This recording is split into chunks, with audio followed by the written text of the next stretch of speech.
Good evening. 2 days ago, over in Florida, 17 people were arrested in an undercover sting operation that was focused on child sexual exploitation. And among those 17, there were 3 employees of Walt Disney World. Meanwhile, the Department of Justice just released an update on the Durham report. And in order to figure out what this actually meant, we went over to Texas and we had a chance to interview Matt Whitaker, who is the former Attorney General, Rick Grinnell, who is the former DNI, as well as Matt Gaetz.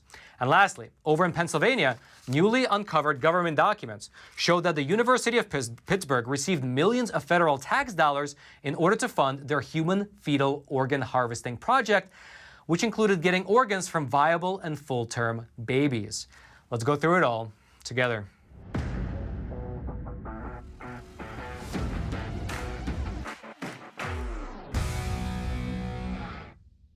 This is your daily Facts Matter update, and I'm your host, Roman from the Epoch Times. And now let's begin today's discussion over in Pennsylvania. But actually, just before we do, as a super quick aside, right there at the very top of the description box is a link to Epoch TV, which is our brand new no censorship video platform where you can find all of the awesome Epoch Times video programs, like The Larry Elder Show, American Thought Leaders, Crossroads with Joshua Phillip, China in Focus, Life and Times, and of course on there is our show, Facts Matter, and we publish exclusive episodes only on Epoch TV that frankly, due to the censorship here on YouTube, we don't feel comfortable publishing on this platform. So again, the link to Epoch TV will be right there at the top of the description box. I hope you check it out. And now let's really move on over to Pittsburgh. According to newly released government documents, millions of federal tax dollars have been spent as a part of an effort to create a one-stop fetal tissue shop at the University of Pittsburgh.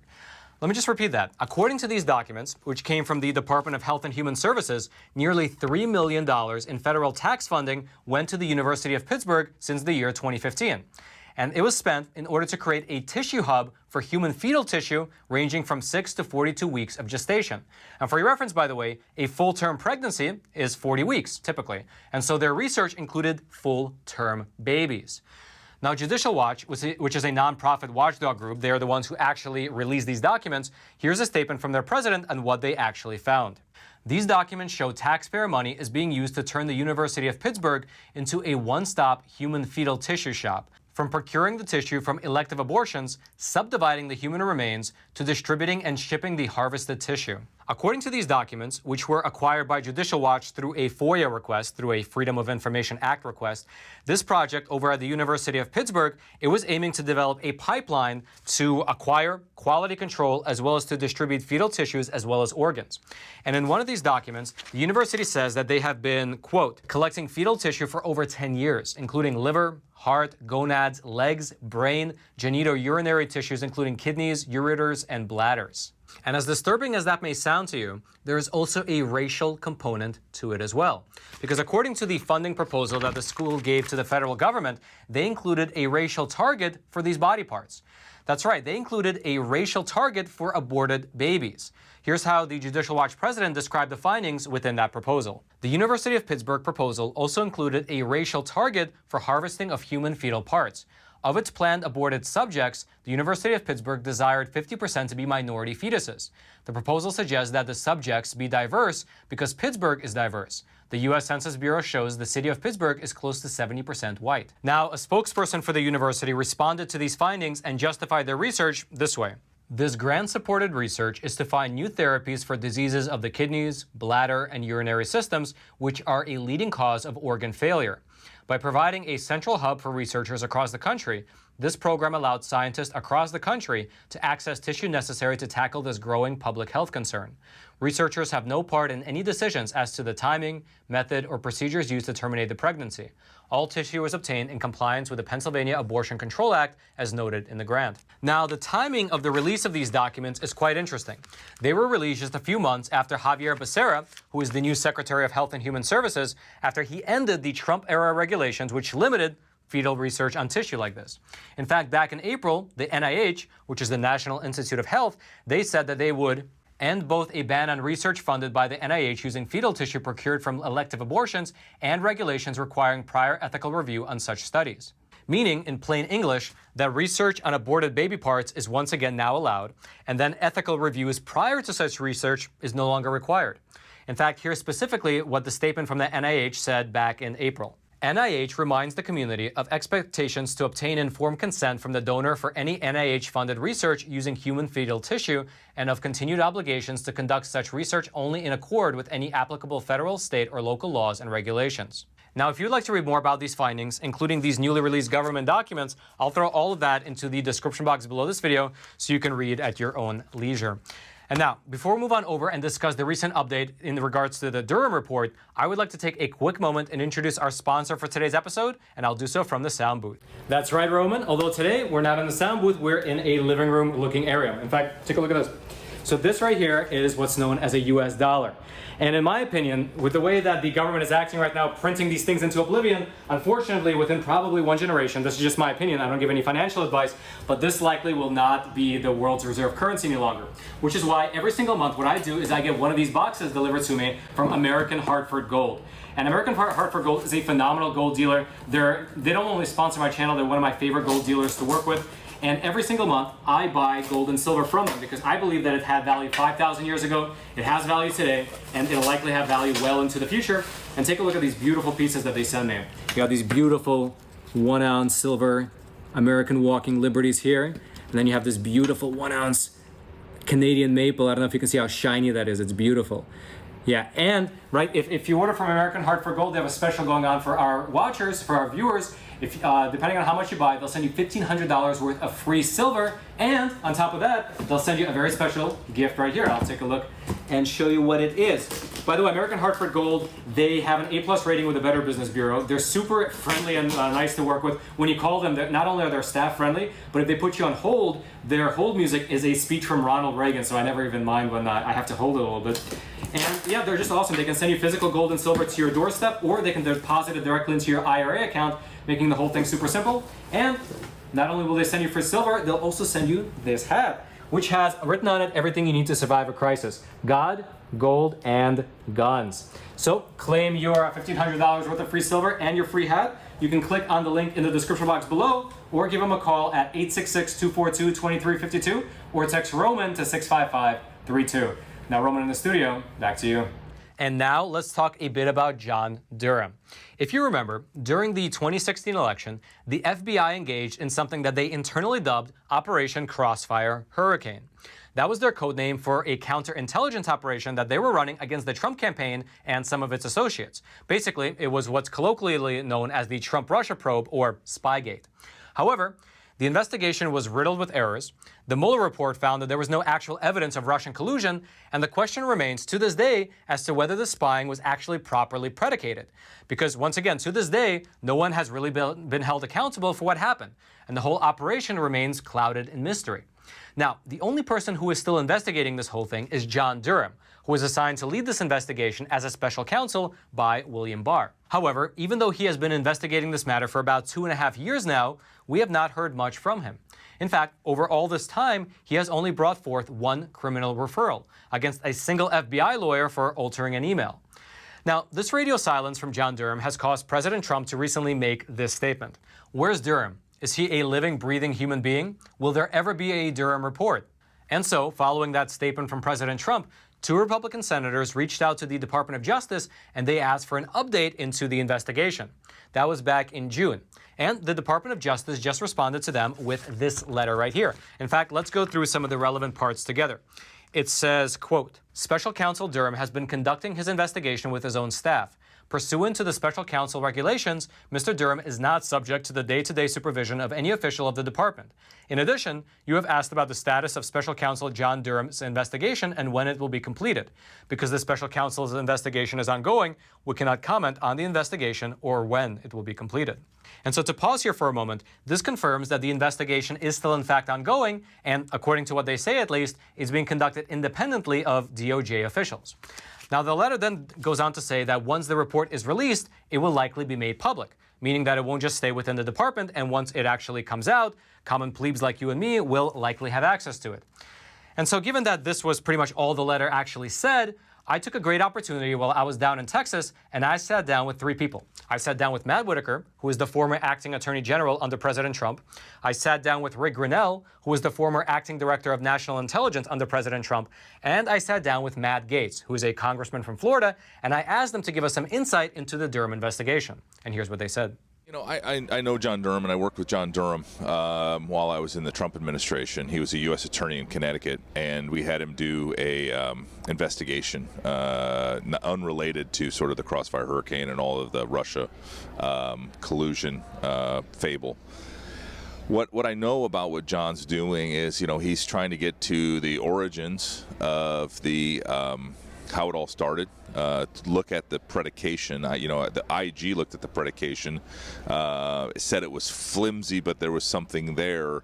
And I could never understand while I was Attorney General kind of what actually was the piece that started it. And if the predication obviously was for the dossier.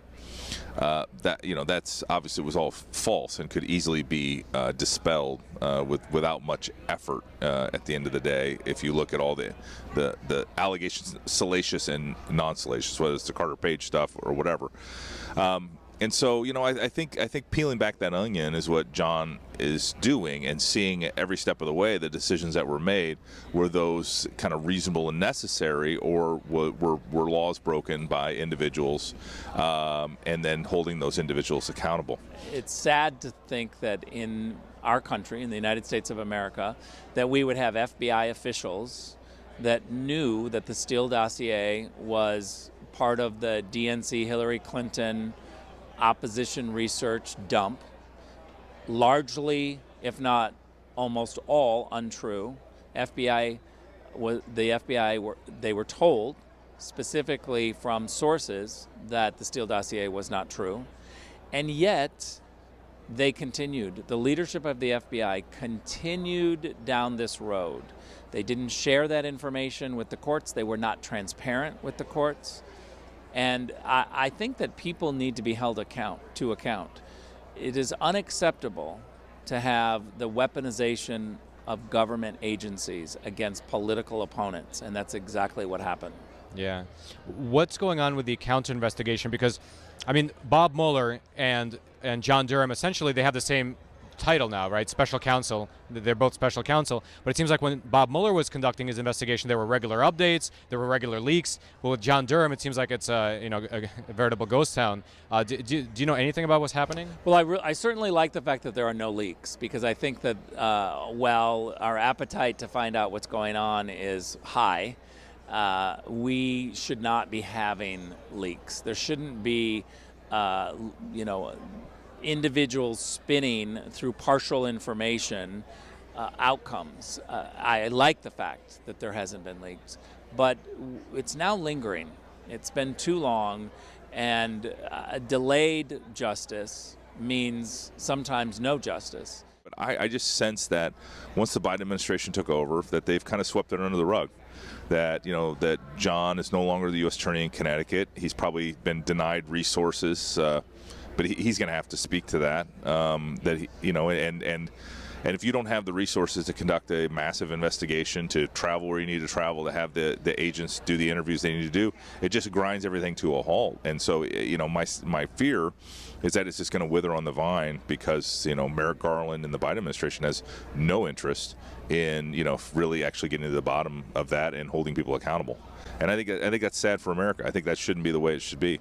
If the Department of Justice and individuals in the Department of Justice make bad decisions, make illegal decisions or whatever, there should be an accountability. There should be, the American people should know what happened, why it happened, and be able to judge for themselves. And if the laws haven't been broken, then that should be explained, how something so invasive that ultimately led to the appointment of a special counsel, the harassment of a U.S. president, where ended up turning into nothing.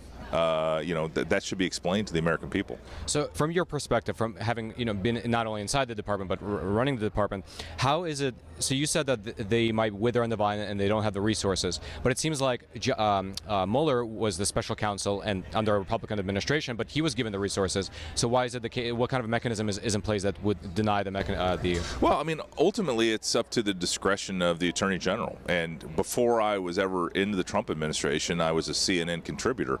I don't admit that very often, but one of the things that I suggested is that, if the Attorney General or the Deputy Attorney General, wanted to slow down the Mueller investigation, or you could reduce the budget. Instead, I mean, it was given $30-40 million to conduct that investigation that turned into a 400-page report that demonstrated that the president hadn't done anything wrong. So they're just withholding funds, maybe because there's not a public awareness of what's happening, and they don't feel that fire in their feet. Yeah, again, because it all gets down to the Fourth Estate. It all gets down to the media and the lack of real accountability for Democrat administrations.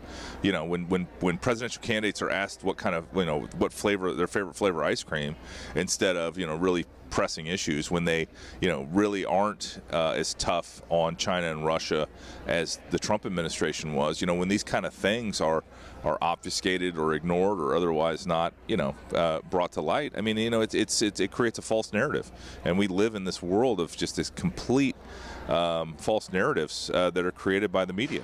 We've contact traced just about every American as a result of coronavirus. I'd love it if somebody would contact trace Durham and figure out where he's been and what he's been up to, because we saw the law violated, and I think that it will happen again without a doubt if we don't bring the people to account who misused our national security infrastructure for politics. Yeah. We actually spoke with Matt Whitaker, and he suggested that the Attorney General could actually reduce the budget of John Durham to the point where the investigation could die in the vine. Do you have any insight into what's going on there? Well, I don't think there's anyone at the Biden Justice Department who thinks that the way they're going to move up in the world and get the next promotion is by resourcing the Durham investigation, or really any investigation into the deep state and the unity of purpose that we've seen between the deep state and big media and the political left. I mean, what the Russia hoax and really the Ukrainian sequel showed us is that there is this echo chamber where the FBI, the DOJ will leak a lie, additional evidence, and innuendo will be embroidered onto that lie, and then it will be forever utilized as a basis to target people whose politics they disagree with or who are their critics. That's what happened to Trump, and undeniably it will happen again if we don't exercise greater oversight.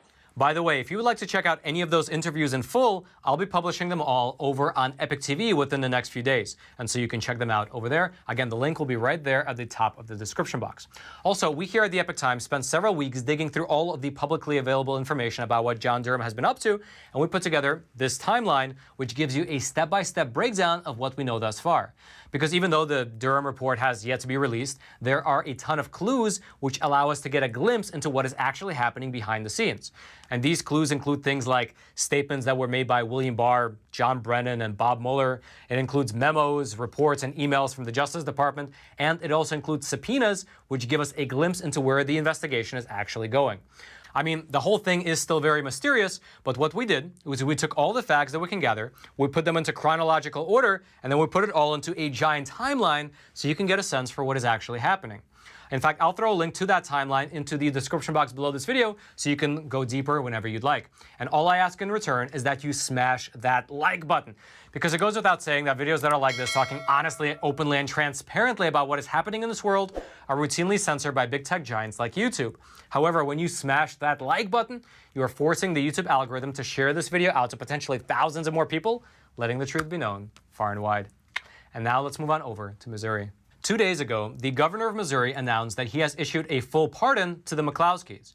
Now, if you don't remember, Mark and Patricia McCloskey were the couple who became famous when they stood their ground and defended their St. Louis home with their guns against activists who were walking through their private gated neighborhood.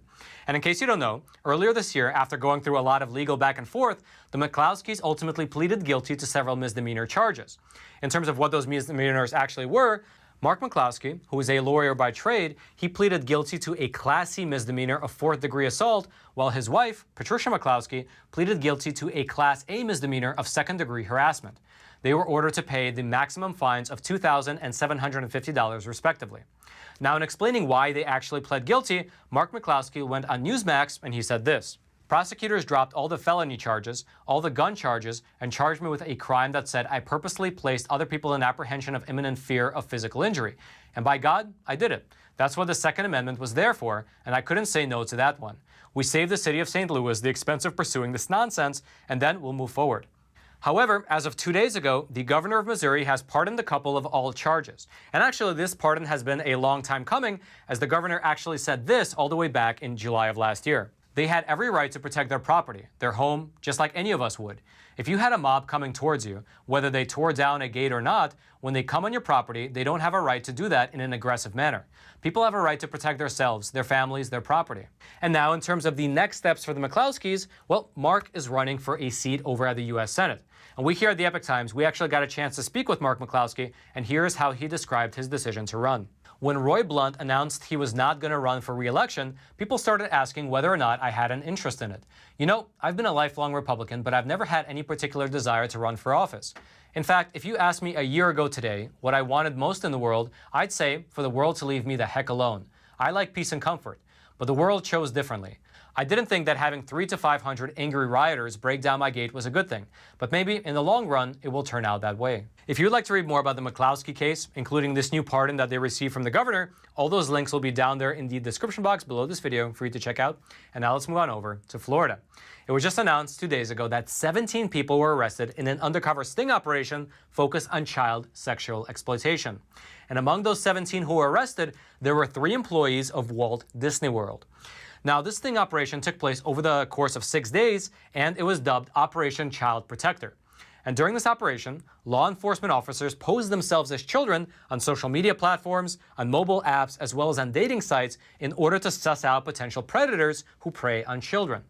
According to a statement that was made by the sheriff of Polk County, he described the suspects, the ones who were caught, as incredible deviants, as dangerous, and as nasty, nasty, nasty people. Most of the 17 people who were arrested were from Central Florida, except for one man who was from California. And the suspects, they ranged in age between 26 and 47 years of age. In terms of the methodology, the suspects were led to an undercover location where they thought they were meeting up with a child in order to engage in sexual activity. And 6 of the men brought condoms with them. Several of the men were actually grooming kids prior to the actual meeting as well. In fact, here's what the sheriff said on that front.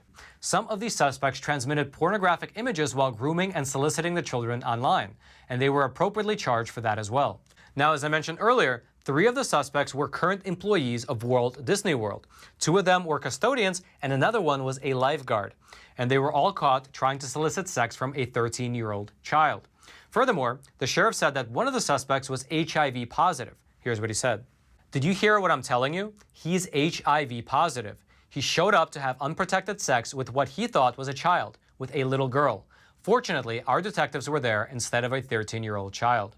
Now, these suspects, they have been charged with traveling to meet a minor for sex, attempted lewd battery, use of a computer to seduce a child, unlawful use of a two-way communication device, and transmission of material that's harmful to children.